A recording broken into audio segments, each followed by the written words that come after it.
మోడీ ప్రభుత్వం పోలవరం విషయంలో మొత్తం చివరికి అంటే సాధారణంగా ప్రాజెక్టులు కట్టేటప్పుడు జాతీయ ప్రాజెక్టుల విషయంలో పరిహారాలు రాష్ట్ర ప్రప్రభుత్వాలు కట్టాలా, కన్స్ట్రక్షన్ కాస్ట్లో 60% కేంద్ర ప్రభుత్వం కడుతుంది. కానీ ఇక్కడ మొత్తం మేమే కడతామన్నటువంటిది కట్టింది. అదే సందర్భంలో పరిహారాలు ప్రభుత్వం చేతికిస్తే మధ్యలో తినే అవకాశం లేకుండా రాష్ట్ర ప్రభుత్వాలకు కాకుండా నేరుగా వాళ్ళ అకౌంట్లోనే వేస్తానండి.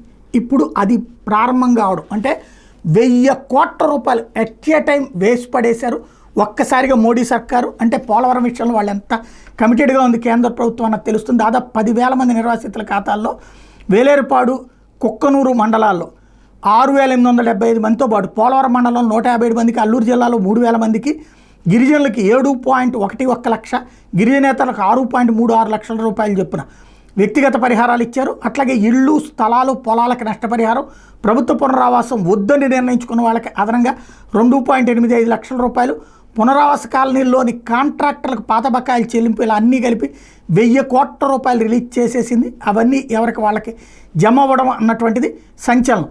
జగన్ 2022 సెప్టెంబర్కి 41.15 కాంటూరు సొమ్ముకి అప్పట్లో ఇస్తానని చెప్పి ప్రకటించినటువంటిది. అయితే అప్పుడు కేంద్రం ఇవ్వలేదు, దాన్ని ఆపుకుంటూ వచ్చింది. ఎందుకంటే కన్స్ట్రక్షన్ పూర్తి కాలేదు కాబట్టి. ఇప్పుడు పూర్తి చేయడానికి రెడీ అవుతున్నటువంటి వేళ ముందుగానే పరిహారం ఇచ్చేయాలన్నటువంటి కోర్టు తీర్పుని పర్ఫెక్ట్గా అమలు చేసింది కేంద్ర ప్రభుత్వం.